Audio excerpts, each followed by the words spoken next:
Bom, dando continuidade então às nossas aulas sobre motores síncronos, tá? A gente está agora na segunda aula e a gente vai ver, começar essa aula aqui vendo então a curva de torque por velocidade de uma máquina síncrona, tá? De motor síncrono. E essa aqui, tá? É a curva que a gente tem aqui para o motor. Se vocês lembrarem, tá? Fizeram uma comparação de como que é a curva de torque por velocidade do motor de indução, vocês vão ver que é totalmente diferente, né? Porque no motor de indução eu tenho escorregamento, né? Quanto maior o torque, menor a velocidade. Aqui eu tenho a mesma velocidade para qualquer valor de torque, né? Claro que qualquer valor de torque eu digo dentro dos limites máximos e mínimos ali estabelecidos pelo motor. Então, o torque ele pode ser ajustado de acordo com a corrente de campo, né? Se a gente mexer, aumentar a corrente de campo, a gente pode aumentar o torque máximo que essa máquina pode entregar. E se a gente diminui a corrente de campo, a gente diminui o torque máximo, porque o torque, a corrente de campo, ela está relacionada com o EA, né? Se eu aumento a corrente de campo, eu aumento o EA, consequentemente eu aumento o torque. E utilizar o motor com torque, com a corrente de campo elevada pode ser útil nessa situação, né? Eu vou ter um torque máximo maior. É claro que eu não posso aumentar o quanto eu quiser a corrente de campo, porque existe o limite térmico da bobina do rotor, então eu não posso aumentar além do limite máximo aqui que o gráfico vai me mostrar.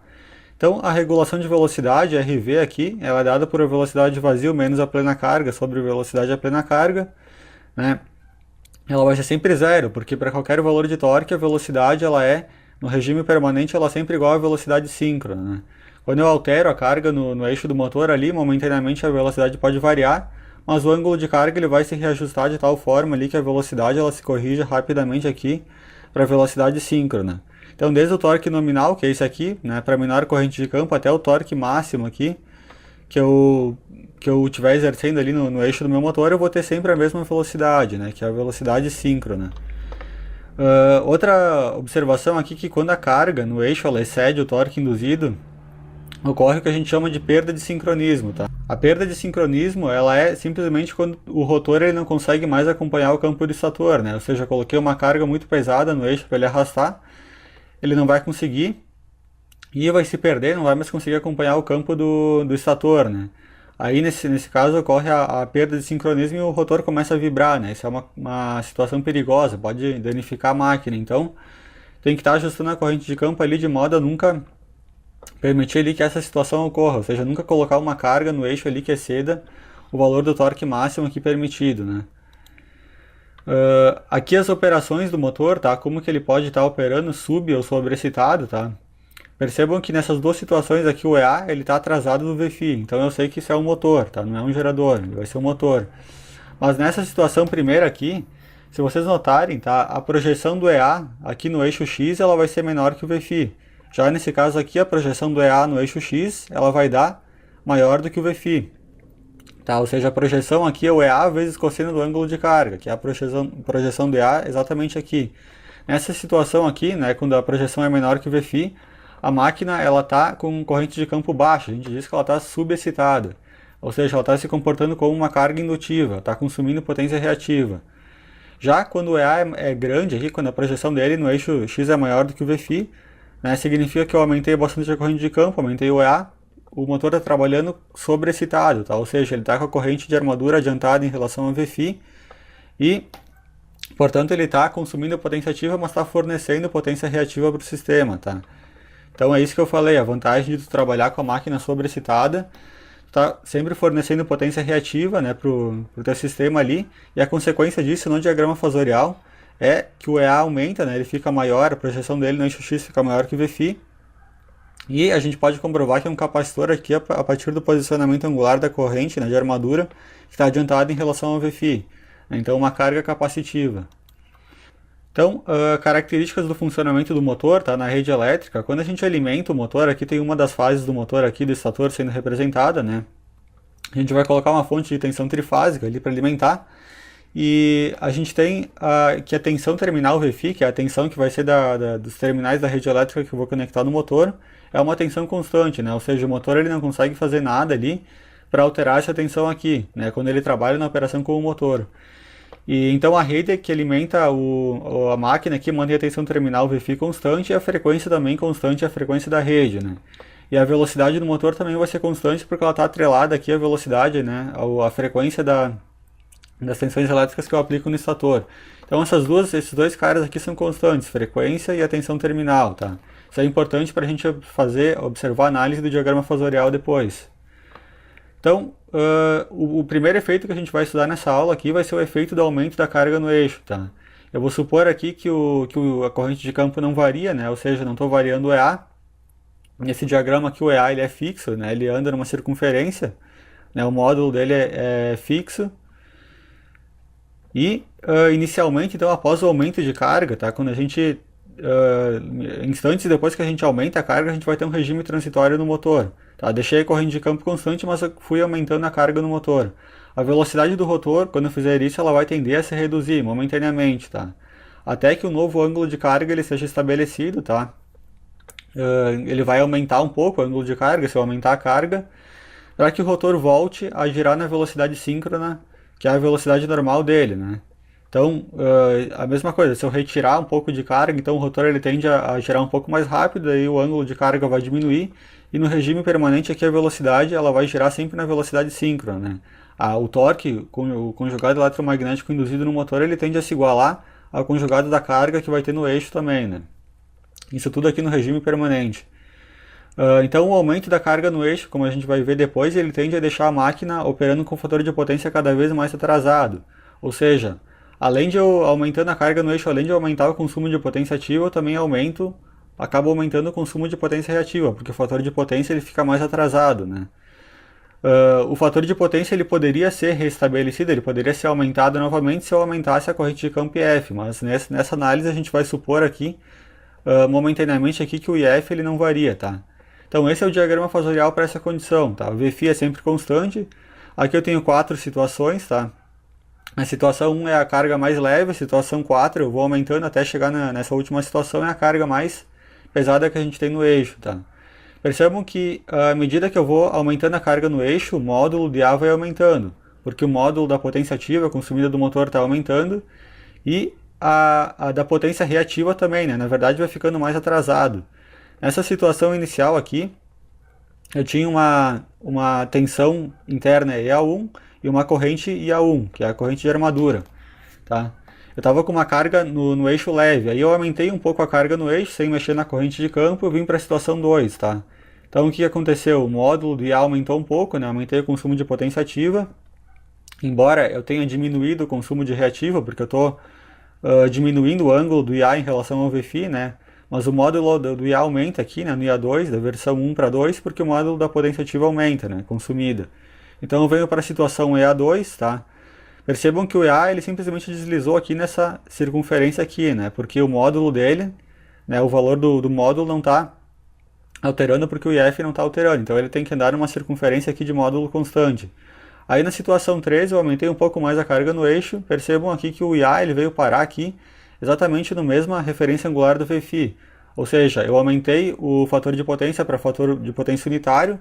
O módulo de A ele aumentou um pouco porque eu aumentei um pouco mais a carga no eixo, aumentei consumindo mais potência ativa. E na situação 4, se eu aumentar mais ainda a carga no eixo, percebam que acontece aqui, ó, o IA4 ele é maior que o IA3, maior que o IA2 e que o IA1, né, porque eu aumentei a potência ativa consumida, e o EA4 ele veio aqui para baixo, tá? Se vocês notarem agora, a projeção do EA4 aqui no eixo X, ela vai ser menor que o Vφ. Embora o módulo do EA não tenha mudado, a projeção dele agora no eixo X é menor do que o Vφ. Enquanto que na situação 1 e 2, a projeção no eixo X era maior que o Vφ, ou seja, ele estava ainda com o fator de potência adiantado. Mas eu forçando o motor, colocando uma carga mais pesada no eixo, eu venho para a situação 4 aqui, até o ponto de ele ficar aqui como uma carga indutiva, tá? Ou seja, a corrente atrasada em relação à tensão terminal Vφ. E aqui os módulos das potências ativas, tá? Essa reta aqui, que é o EA seno do ângulo de carga, tá? Que é proporcional ao P1, aqui proporcional ao P2, P3 e assim por diante. Ela vai aumentando porque eu vou aumentando a carga no eixo e, consequentemente, o consumo de potência ativa, né? E também vou trazendo a operação da máquina para o fator de potência cada vez mais atrasado aqui para o lado indutivo, né? Essa reta aqui também, que é o comprimento da origem até esse ponto aqui, que é o IA cosseno do ângulo do ângulo φ, né, que é o ângulo entre o IA e o Vφ, ele também vai se alterando, né? Ou seja, é uma reta proporcional ali à potência ativa, assim como essa daqui. A segunda situação agora é o efeito do aumento da corrente de campo do motor, tá? Agora eu vou aumentar o IF, tá? E vou deixar a carga no eixo constante, tá? Então a carga agora permanece constante e eu vou aumentar só o IF. Portanto, a potência ativa ela não pode variar, porque a potência ativa ela tem relação com a potência mecânica, né? Quando eu coloco mais carga no eixo, tô colocando como se fosse mais torque, mais conjugado no eixo aqui. Quando eu estou aumentando só o IF, não estou mexendo na carga no eixo, então a potência ativa ela tem que ser constante, tá? O que vai variar agora vai ser o módulo do EA. Então, a principal conclusão é que o efeito de aumentar IF é aumentar o fornecimento de potência reativa e, consequentemente, alterar o fator de potência da máquina. Então, novamente, aqui o VFI é sempre constante, eu tenho as 4 situações aqui. As duas retas ali que eu falei no slide passado, proporcionais à potência ativa, elas permanecem constantes, né? Ou seja, a reta do EA ele vai deslizando aqui nesse pontilhado, a reta do IA vai deslizando nesse pontilhado aqui. E o que acontece aqui então? A primeira situação é a situação 1, ou seja, eu estou com uma corrente de campo pequena. Por quê? Porque o meu EA1 é o menor desses 4 caras aqui. Então se o EA1 é pequeno, significa que a corrente de campo é pequena, o motor está se comportando aqui, né? A gente pode ver pelo defasamento entre a tensão terminal e a corrente de armadura aqui, que o motor ele é uma carga indutiva nessa situação. Agora, se eu aumentar um pouco a corrente de campo, eu venho para a situação EA2, eu vou ter o meu IA2 aqui, em fase com VFI, a fonte, né, que vai estar alimentando o motor, ela enxerga uma carga puramente resistiva. Aí eu aumento um pouco mais a corrente de campo, venho para a situação 3, agora o meu motor ele passa a se comportar aqui como uma carga capacitiva, tá? Porque o IA está adiantado do VFI, e na situação 4, se eu aumentar mais ainda a corrente de campo, eu diminuo mais ainda o fator de potência para o lado capacitivo, né? Ou seja, eu estou fornecendo mais potência reativa para o sistema, embora a potência ativa aqui não varie, né? Percebam que o módulo do IA está variando nessas situações aqui. Quanto maior a entrega ou consumo de potência reativa ou de potência ativa, maior vai ser o valor do IA, né? Então, isso é bem importante, tá? O módulo dele é proporcional aqui ao consumo das potências ativa ou reativa, né? Aqui tem uma situação aqui onde eu tenho, por exemplo, um barramento infinito, tá? Que é um alimentador aqui que chega num quadro de distribuição aqui e alimenta 3 motores, tá? Por exemplo, 2 motores de indução e um motor síncrono, né? O motor de indução, ele tem o fator de potência dele depende basicamente da carga que ele tem no eixo, mas ele sempre vai ser um fator de potência atrasado, né? Ele sempre consome potência reativa. Se eu tiver também um motor síncrono nessa planta, é conveniente que eu opere ele no modo sobrecitado, porque ele vai estar fornecendo potência reativa, né? Ele pode estar, como esses 3 caras eles estão em paralelo aqui, né? Supondo um alimentador trifásico, eles estão em paralelo. Se o motor síncrono operar sobrecitado, ele pode, ajustando convenientemente a corrente de campo, ele pode produzir toda a potência reativa que esses 2 motores aqui precisarem, né? E se eu fizer isso aqui, significa que a minha rede não precisa mais estar transportando essa potência reativa para os meus motores aqui. O valor eficaz da corrente aqui diminui, né? As perdas aqui na linha diminuem e a queda de tensão na linha também diminui, né? Se a corrente diminui, por isso que a tensão terminal aumenta, né? Como a gente fala que se usa bastante capacitor ali para elevar a tensão terminal, né? A elevação da tensão terminal nada mais é do que consequência da correção do fator de potência que eu estou fazendo aqui, né? Se a minha linha não precisa mais entregar a potência reativa para esses motores de indução aqui, né? Porque o meu motor síncrono vai fazer isso, então a corrente diminui, a queda de tensão na linha diminui, a tensão terminal aumenta, né?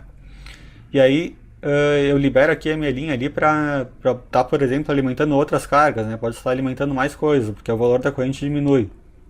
Então por isso que o motor síncrono ele é importante ali, sendo utilizado ali de modo com fator de potência adiantado, né? Sobrecitado. Que é essa vantagem que ele confere, ele pode produzir potência reativa para todo mundo aqui que estiver em paralelo com ele, né? Aqui é simplesmente a operação como compensador síncrono, tá? Se eu tiver, simplesmente eu posso utilizar a máquina síncrona simplesmente como compensador, eu não utilizo nem como motor nem como gerador. Eu deixo ela girando livremente ali, sem nada no eixo, e vou simplesmente ajustando a corrente de campo, né? Então esse diagrama fasorial que se faz aqui.